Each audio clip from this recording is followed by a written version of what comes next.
திரு சீமான் அவர்களும் இந்த கூட்டணியில் இணைகிற பொழுது 2 விஷயங்கள் நடக்கும். ஒன்று, ஆளுகிற திமுக வீழ்த்தப்படும். 2, திரு விஜய் அவர்களது கனவு தகர்க்கப்படும்.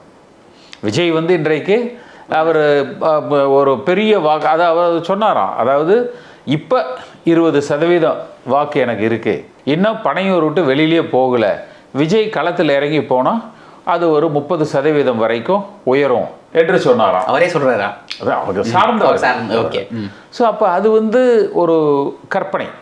அது கட்சி ஆரம்பிக்கிற எல்லாரும், திரு வைகோ கட்சி ஆரம்பிக்கிற பொழுது அப்படித்தான் சொன்னார், விஜயகாந்த் கட்சி ஆரம்பிக்கிற பொழுது அப்படித்தான் சொன்னார், கமலஹாசன் கட்சி ஆரம்பிக்கிற பொழுது அப்படித்தான் சொன்னாங்க. எல்லோருமே அது ஒரு மாற்றம், முன்னேற்றம், அன்புமணின்னு ஒரு தடவை முயற்சி செஞ்சாங்க. ஸோ அவர் முயற்சிப்பதில் தவறில்லை, அவர் கனவு காண்பதில் தவறில்லை. ஆனால் அது ரியாலிட்டிக்கு, நடைமுறைக்கு அது ஒத்து வராது.